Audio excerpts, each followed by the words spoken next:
E aí, pessoal, tudo bem com vocês? Eu tô bem demais. Vamos iniciar nossa semana maravilhosa aí, estudando mais um fundo imobiliário SNCI 11, fundo de recebíveis imobiliário da Suno. Então é um fundo de CRI novíssimo, novíssimo no mercado. E vamos ver se ele é bom mesmo. Vamos dar uma olhada no seu relatório gerencial e lá no final, análise gráfica, vamos tentar tirar algum padrão, tentar ver se ele está numa tendência de alta ou de baixa, porque o gráfico tem poucos dados para a gente estudar ainda, mas a gente sempre traz a parte gráfica porque ela é muito importante. Então, bora lá! Então, vamos lá, SNCI 11, Fundo de Recebíveis Imobiliários da Suno. E qual que é o objetivo desse fundo, gente? É um fundo de renda com gestão ativa que possui o objetivo de investir em diferentes tipos de dívidas, majoritariamente os CRIs, Certificados Recebíveis Imobiliários, que fomentam o mercado imobiliário.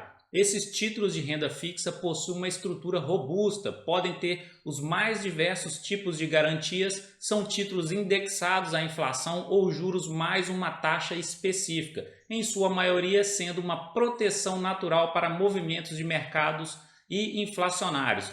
Além disso, esses títulos de dívida possuem pagamentos recorrentes, permitindo a distribuição de rentabilidade mensal aos investidores. Bem interessante esse conceito, essa introdução que eles trouxeram aqui. Já tira um pouco das nossas dúvidas. Sua política de investimento tem como objetivo realizar investimentos imobiliários de longo prazo, objetivando fundamentalmente auferir rendimentos advindos dos ativos alvos investidos e proporcionar ganho de capital a partir da negociação dos ativos-alvo. Algumas informações gerais dele: gestor, Suno Gestora de Recursos, administrador BTG Pactual. O custodiante Banco BTG possui uma gestão ativa, ou seja, o gestor tem liberdade para gerenciar a carteira, comprar e vender ativos. Tipo e prazo de fundo: condomínio fechado com prazo indeterminado, e aqui aquelas taxas de sempre. Taxa de administração de 0,85% ao ano, sendo 0,70% ao ano gestão e 0,15% ao ano de administração. E taxa de escrituração 0,05% ao ano e não possui taxa de performance. Atualmente a sua cota está sendo negociada a R$ 103,38 e ele possui um preço sobre valor patrimonial de 1,01. Então ele está sendo negociado dentro do seu valor justo ali do valor patrimonial. Possui uma boa liquidez média diária de 1,3 milhões sendo negociados todos os dias e o dividend yield dele atual 4,19% nos últimos 12 meses, mas ele não tem 12 meses de mercado ainda. E a gente vai ver que a distribuição mensal, se pegar o dividend yield anualizado lá na frente, nós vamos mostrar, dá na casa dos 13 a 15%, tá bom? E a sua valorização nos últimos 12 meses, 1,35%. Pegando a distribuição por cota aqui, ele iniciou suas atividades lá em julho de 2021, então pagou 32 centavos por cota e chegou a pagar em novembro de 2021 1,20 por cota. E a Datacom normalmente é no meio do mês, próximo ao dia 15, para ter o direito de receber no mesmo mês, próximo ao dia 25. Então aqui embaixo a gente olha o dividend yield anualizado dele. Então olha só, novembro de 2021, 15,13% aproximadamente de dividend yield, um excelente dividendo.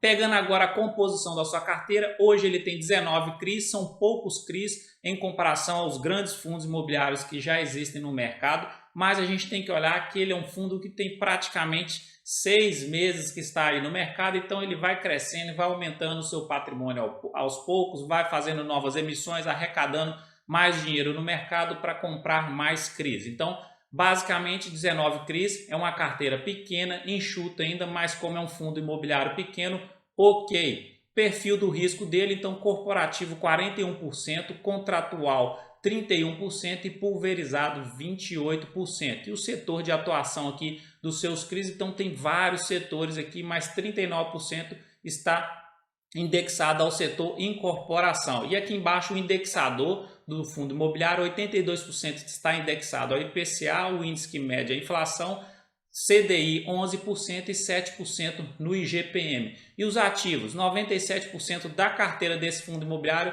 está alocada em CRIs e 3% está em caixa. E a série aqui, muito importante a gente avaliar isso aqui também, série única 79%, série sênior 21% e série júnior 0%. Então, 79% da sua carteira está em série única. E aqui do lado a gente olha o número de cotistas e o patrimônio. Setembro ele tinha, só para você ter ideia, 0,1K, ou seja, 100 cotistas aproximadamente. Outubro já foi para 2.200 cotistas e atualmente está com 8.900 cotistas, e a evolução do seu patrimônio vem ocorrendo. Julho estava com 57 milhões de patrimônio e atualmente 164 milhões de patrimônio, e os seus CRIs estão distribuídos bem geograficamente em vários estados, mas uma boa concentração em São Paulo.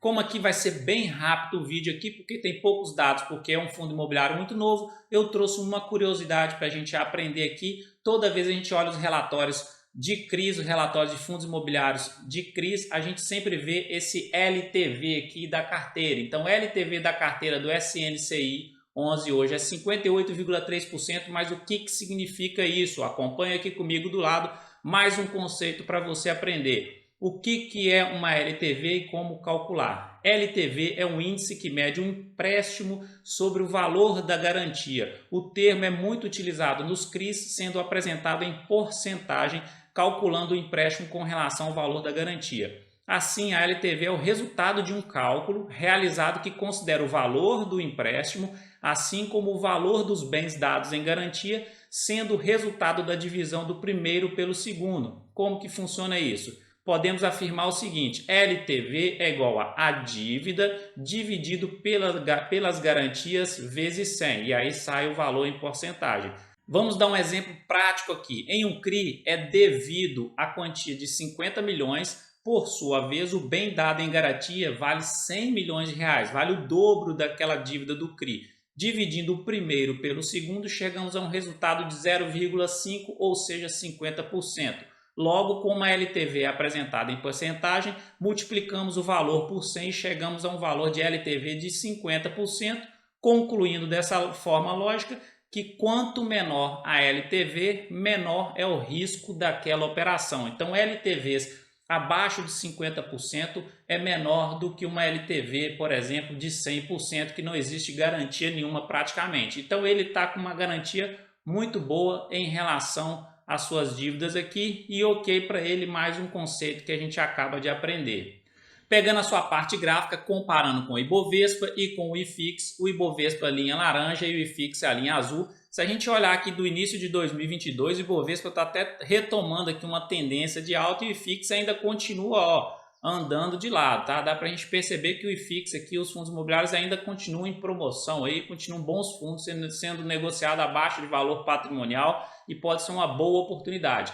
Mas o SNCI 11 tem uma rentabilidade desde quando ele começou a ser negociado maior do que o Ibovespa e do que o IFIX. O Ibovespa ainda está negativo, o IFIX está praticamente aqui no quase 1% de valorização e o SNCI 11 6% de valorização até o atual momento.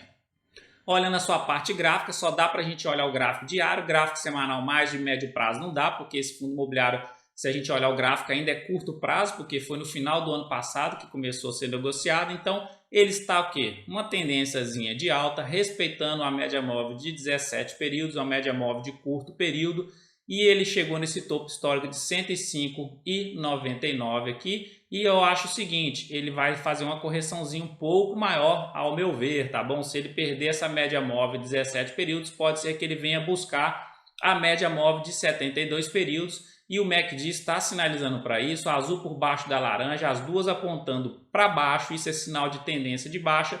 Índice de força relativa ficou um bom tempo sobrecomprado esse papel, então agora ele está perdendo força um pouco, está descendo também, apontando para baixo o índice de força relativa. A força compradora ainda está mais forte do que a força vendedora, mas a minha opinião é o seguinte, é saudável ele fazer uma correção aqui, ele vai fazer, eu acho, uma correçãozinha maior, um pouquinho aqui, talvez buscar a média móvel de 72 períodos, mas é o que eu acho, tá bom? É o que eu estou analisando nesse gráfico que não tem praticamente padrão nenhum para a gente estudar.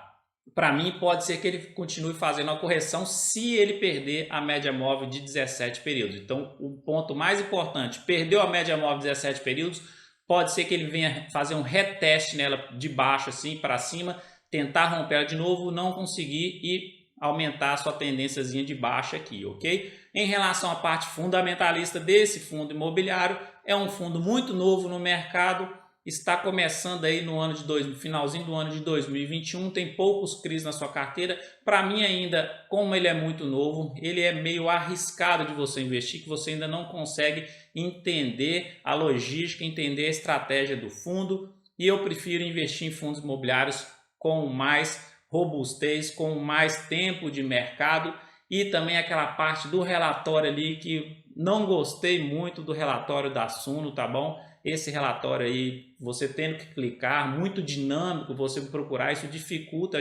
o nosso entendimento, enfim, opinião minha pessoal, tá? Fica aí a minha dica, fica aí o meu estudo desse fundo imobiliário e aí fica à sua disposição você investir ou não nele.